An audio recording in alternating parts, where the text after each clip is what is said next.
GamingBolt presents 15 weird and crazy things about Skyrim that are actually true. Love it or hate it, The Elder Scrolls V Skyrim is one of the most celebrated games in history, influencing open-world titles and RPGs alike.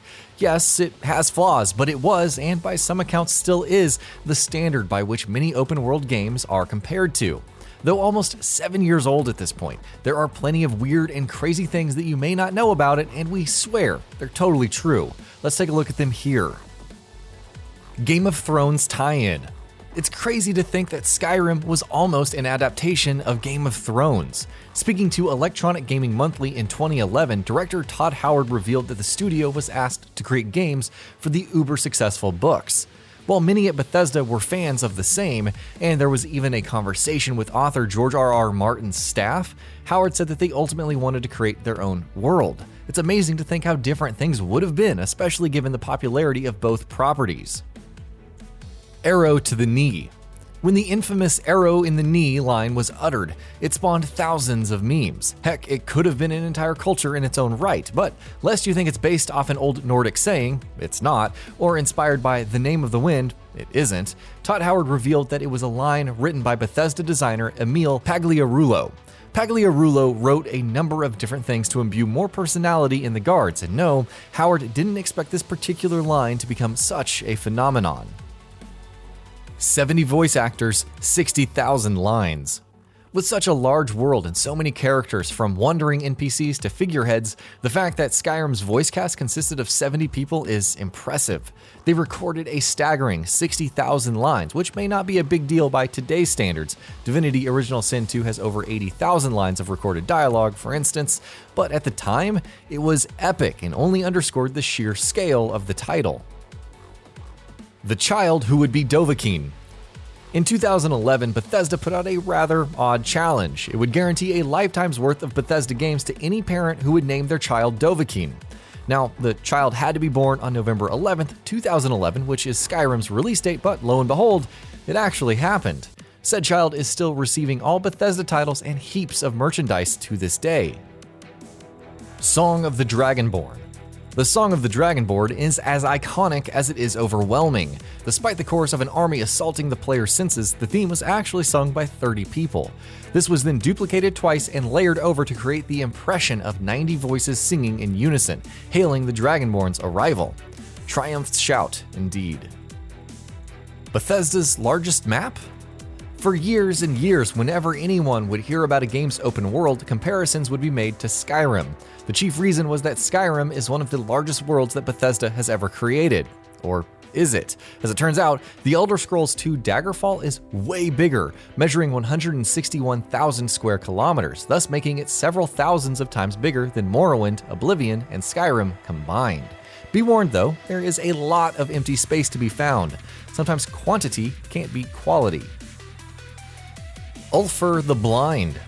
The attention to detail in Skyrim can range from the downright clever to the incredibly wry. For instance, when you take on the quest involving ULFR the Blind, you find a book in front of him.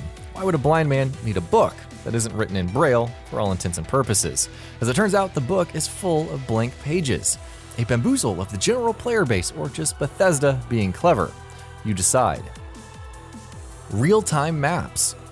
Whatever criticisms players may have of Skyrim's map, it's interesting to note that it reflects the environment as it is currently.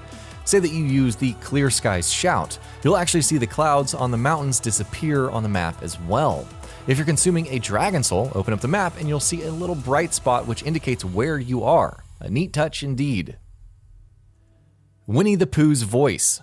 Festus Krex, Vignar Greymane, and Skald the Elder all have fairly important roles in Skyrim, but did you know they're all from the voice behind Winnie the Pooh, namely Jim Cummings?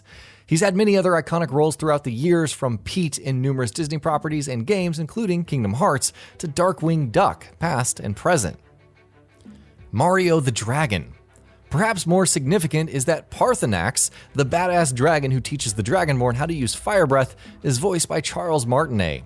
That's none other than the voice of Mario himself. He's also voiced Luigi, Waluigi, and Wario throughout the many games of the franchise since Mario Teaches Typing was released in 1992. Dragons and Wyverns.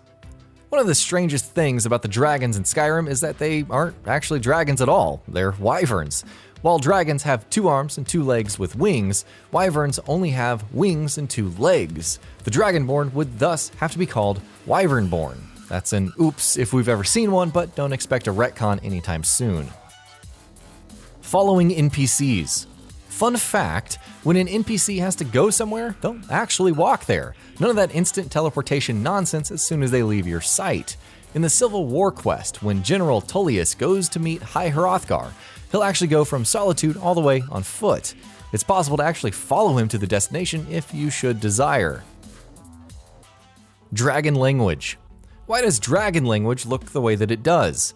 Though we know it's meant to resemble the ancient Mesopotamian language of cuneiform, it actually consists of lines and dots to make them seem like a dragon's claws could actually write it. The language can be found all throughout Skyrim, from shouts to the names of dragon priests. Steal your Briar Heart. If you're having trouble killing the Forsworn Briar Hearts, then take note. It's actually possible to sneak up behind them and steal their hearts. Like literally reach inside and take their hearts. This will end their communion with nature permanently because instead of actual hearts, the Briar Hearts have tree cones in their rib cages. Granted, this is probably the cruelest way to kill them, but at least you can decorate that tree back home. Dragon souls without kills. It's been noted many times over the years, but it's possible to absorb a dragon soul without actually killing the dragon. Some have noticed this happening randomly, even when a dragon wasn't on screen. Others have apparently absorbed a dragon soul and proceeded to battle a bone dragon instead. Either way, it can happen. And that about does it for this video. If you enjoyed what you watched and want to see more from GamingBolt, you can always hit that subscribe button and turn on the bell icon next to it. That way you will never miss any of our videos.